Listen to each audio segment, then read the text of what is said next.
कि तुमने दो जगह वोट डाला। एक जगह जहां पर तुमने पहली बार वोट डाला वहां पर जरूर तुम्हारे उंगली पर जो है वो स्याही लगी होगी, इंक लगी होगी इलेक्शन कमीशन की, तो देखा नहीं, रोका नहीं, तुमको मना नहीं किया। अरे देखता कैसे, पहचानता कैसे, हम तो मिटा दिए थे। मिटा दिए थे तो कैसे मिटाए? अरे भैया बहुत आसान है, लोग पानी से मिटाता है, लोग साबुन से मिटाता है, हम मिटाए हैं पपीता का पत्ता तोड़कर उसमें से जो दूध निकलता है उसको अपने हाथ पर रगड़े और इतना जोर कर रगड़ते रहे और नीला स्याही मिट गया। दोस्तों, बिहार चुनाव का जो रिजल्ट आया इसको लेकर आज हम बात करने वाले हैं कि आखिर ऐसा क्यों हुआ और किन मुद्दों पर यह चुनाव लड़ा गया और अब क्या क्या बदलाव होने जा रहा है। पहली बात तो बात करते हैं कि जिस तरीके से वोट चोरी की बात हो रही है, लगातार हमने हर जगह देखा। मैंने आपको पिछली बार खबर भी दिखाई थी हमारे चैनल ने कि किस तरह से आधी रात जो है एक ट्रक बक्सों से भरा घुस जाता है, उसका पता नहीं होता, सीसीटीवी बंद हो जाते हैं, वीवीपैट की पर्चियां मिलती हैं। तो चुनाव का जो मुद्दा है वो तो एक मुद्दा है ही कि किस तरीके से चुनाव में चोरी की गई।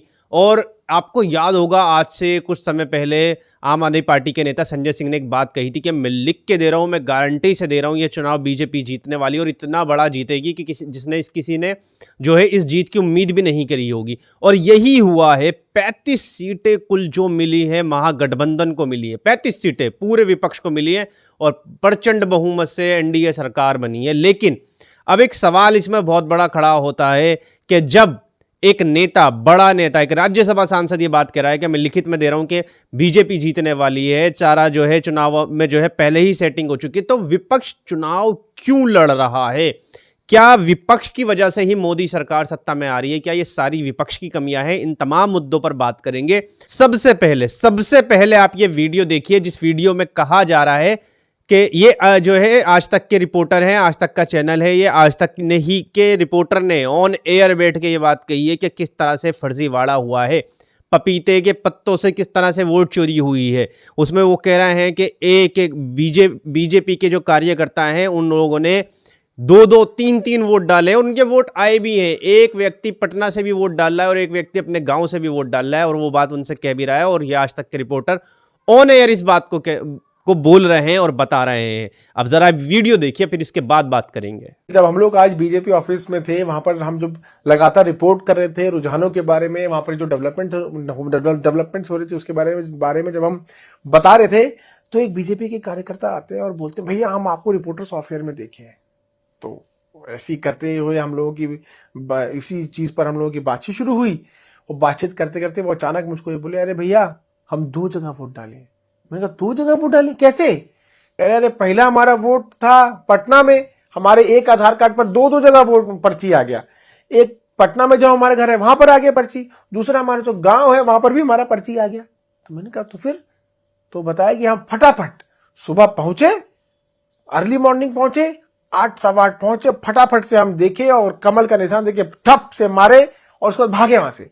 और भागकर 5 किलोमीटर दूर हमारा गांव है, वहां पहुंचे, वहां हम अपनी मम्मी से मिले। मम्मी ने बताया कि अरे बेटा तुम्हारा पर्ची आया हुआ है, तुम पर्ची लेके भागे सोनपुर में, वहां पे जो वोटिंग सेंटर है वहां पर गए और वहां पर भी वोट डाल दिया। तो मैंने कहा यार एक बात बताओ कि तुमने 2 जगह वोट डाला, एक जगह जहां पर तुमने पहली बार वोट डाला वहां पर जरूर तुम्हारे उंगली पर जो है वो स्याही लगी होगी, इंक लगी होगी इलेक्शन कमीशन की, तो देखा नहीं, रोका नहीं, तुमको मना नहीं किया। अरे देखता कैसे, पहचानता कैसे, हम तो मिटा दिए थे। मैंने कहा मिटा दिए थे तो कैसे मिटाए? बोले अरे भैया बहुत आसान है, लोग पानी से मिटाता है, लोग साबुन से मिटाता है, हम मिटाए हैं पपीता का पत्ता तोड़कर उसमें से जो दूध निकलता है उसको अपने हाथ पर रगड़े और इतना जोर कर रगड़ते रहे और नीला स्याही मिट गया। मैंने कहा अरे ये नीला स्याही मिट गया तो उसमें से हल्का भी नहीं बचा, हल्का नीलापन भी नहीं दिख रहा था उंगली पर? कहते बिल्कुल नहीं दिख रहा था। तो आज सभी दर्शकों को यह बताया जाए और इलेक्शन कमीशन भी ये जाने कि बिहार में कई लोगों ने, उन्होंने ये भी बताया मुझे, उस कार्यकर्ता ने ये भी बताया कि कई लोगों ने जो है पपीते का पत्ता तोड़ने के बाद जो व्हाइट कलर का पानी निकलता है, जो जिसको व्हाइट दूध कहा जाता है यहाँ पर, उसका इस्तेमाल लोगों ने किया है और इंक को, स्याही को मिटाया है। उनमें से वो एक बीजेपी के कार्यकर्ता वहां पर बीजेपी दफ्तर पर मौजूद थे और मिटाने के बाद वो फटाफट गए और एक बार यानी पटना में उनके हाथ पर लगी थी नीली स्याही और जब वो अपने गांव गए वोट डालने के लिए तो उनके हाथ पर लगी थी काली स्याही। तो आप अंदाजा लगा सकते हैं कि किस तरह से यहाँ पर झमेला हुआ और एक आदमी ने 2 जगह वोट। तो देखा आपने, एक आज तक का रिपोर्टर साफ कह रहा है कि किस तरीके से फर्जीवाड़ा हुआ है चुनाव में। और ऐसा नहीं है, लगातार हमने पोस्ट देखी है कि और बीजेपी के सांसद खुद उन्होंने दिल्ली में भी वोट किया, बिहार में भी वोट किया। दिल्ली में चुनाव आते हैं तो कह रहा है मैं दिल्ली में रहता था, जैसे ही बिहार में चुनाव आए तो कह रहे हैं मैं बिहार में अब रहने लगा हूं। इस तरह के तमाम उनके कार्यकर्ता जिन्होंने हरियाणा में भी वोट किया, जिन्होंने दिल्ली इलेक्शन में भी वोट किया, जिन्होंने बिहार में भी वोट किया, ये तमाम चीज़ें तो है ही हैं जो साफ क्लियर नज़र आ रही हैं। उसके अलावा मोदी जी ने जनता के दिमाग में एक बात और क्लियरली कर दी है, और जो तेजस्वी यादव समझ भी नहीं पाए, जो राहुल गांधी आज तक समझ भी नहीं पाए, कि मोदी जी ने जनता के दिमाग में ये बिठा दिया है। जनता इस बात को एक्सेप्ट कर चुकी है कि रोजगार नहीं दिया जा सकता, इलाज नहीं कराया जा सकता, बच्चों को सरकारी स्कूल में नहीं पढ़ाया जा सकता। मोदी जी ने साफ बोल दिया है, और बिहार की जनता ने भी, या देश की जनता ने एक्सेप्ट कर लिया है कि आपको बच्चों को पढ़ाना है तो प्राइवेट स्कूल भेजेंगे, इलाज कराना है तो प्राइवेट अस्पताल जाएंगे, और या फिर इंश्योरेंस ले लेंगे। सड़कें चाहिए, हम उसी में जी रहे हैं, कोई ज़रूरत नहीं है। 10,000 रुपये हमको दे दिए गए हैं, हम उसी में खुश हैं। महिलाओं के अकाउंट में 10-10 हज़ार रुपये डाल दिए गए। यही सेम चीज़ हुई थी मध्य प्रदेश के चुनाव में। जब मैं मध्य प्रदेश चुनाव कवर कर रहा था, ढूंढे से भी बीजेपी समर्थक लोग नहीं मिल रहे थे, बिल्कुल अगेंस्ट बीजेपी के। एकदम से लाडली बहना योजना निकाल दी जाती है, 2-2 हज़ार रुपये खाते में डाले जाते हैं, और फिर उन 2 हज़ार रुपये से जो है वोट खरीदा जाता है, और एकदम से चुनाव बदल दिया जाता है, और प्रचंड बहुमत से बीजेपी सरकार आ जाती है। वही पैटर्न बिहार में अपनाया गया। तो अब क्या ये सरकार की गलती है? ये सरकार की गलती नहीं। भी देखो, सरकार होती है एक बिजनेस की तरीके से, उसके सोचो। आप एक शॉप खोल रहे हो तो आप उसमें क्या रखोगे? जो कस्टमर की डिमांड है। तो जनता की डिमांड ये है, भाई हमें 10-20-5 हज़ार रुपये दे दो साल के, हम उसी में खुश हैं। हमें ना सड़कें चाहिए, ना हमें शिक्षा चाहिए, ना हमें अस्पताल चाहिए। हम जो है गधों की तरह ट्रेन में लद के दिल्ली आ जाएंगे इलाज कराने, लेकिन हम सरकार से अपने यहाँ इलाज नहीं मांगेंगे। हम दिल्ली आके इलाज करा लेंगे, हम महाराष्ट्र जाके रोजगार ढूंढ लेंगे, हम गुजरात जाके किसी की मजदूरी कर लेंगे, मनरेगा मजदूर बन जाएंगे, लेकिन हम अपने जो है राज्य में, बिहार में हम काम नहीं मांगेंगे। सरकार 25 साल से हम उसे ही रगड़ते रहेंगे, हमें कोई दिक्कत नहीं है। हमें बिहार में काम नहीं मिल रहा तो हमें गुजरात में काम मिल रहा है, हम वहाँ जाके काम कर लेंगे। भाई यहाँ हमें रोजगार मत दो, कोई हमें फ़र्क नहीं पड़ता। हमें क्या चाहिए, रोजगार वहाँ से मिल जाएगा, और गधे बैल की तरह ट्रेनों में भर भर के आ जाएंगे। जैसा अभी देखा था, जानवरों की तरह भर भर के टॉयलेट में बैठ जाएंगे, वहीं पर हगेंगे, वहीं पर मूतेंगे, लेकिन हमें कोई दिक्कत नहीं है। बिहार में मत दो, हम दूसरे राज्य जाके काम कर लेंगे, हमें ज़िंदगी मंजूर है, इसके अलावा हमें कुछ नहीं चाहिए। तो बिहार की जनता ने तो ये बात एक्सेप्ट कर ली है। और ऐसा नहीं है कि सिर्फ ईवीएम हैक से या वोट चोरी करके ही सरकार बनाई गई है, ये मुद्दा भी बहुत बड़ा रहा है। मोदी जी ने साफ कह दिया है, इलाज चाहिए तो इंश्योरेंस करा लो, प्राइवेट अस्पताल चले जाओ, शिक्षा चाहिए तो प्राइवेट स्कूल चले जाओ। जैसे मैंने पहले कहा, वो क्लियर हो चुका है। बिहार के लोगों ने तो साबित कर दिया उन्हें नहीं चाहिए। अब बात करते हैं विपक्ष की। विपक्ष का क्या रोल है? विपक्ष बस चिल्ला रहा है कि ये जो है ज्ञानेश कुमार है, ज्ञानेश कुमार हम छोड़ेंगे नहीं, हम छोड़े। अरे भाई, छोड़ोगे तो जब तुम सत्ता में आओगे। बीजेपी तुम्हें इस लायक ही नहीं छोड़ेगी कि तुम सत्ता में आ जाओ। आप अपने घरों में बैठे रहो, बड़े बड़े 5 स्टार जैसे घर बना रखे हैं उसमें रहो। दिल्ली चुनाव की बात कर लेता हूं। संदीप दीक्षित, शीला दीक्षित जी के बेटे हैं, मुख्यमंत्री बनना चाहते थे।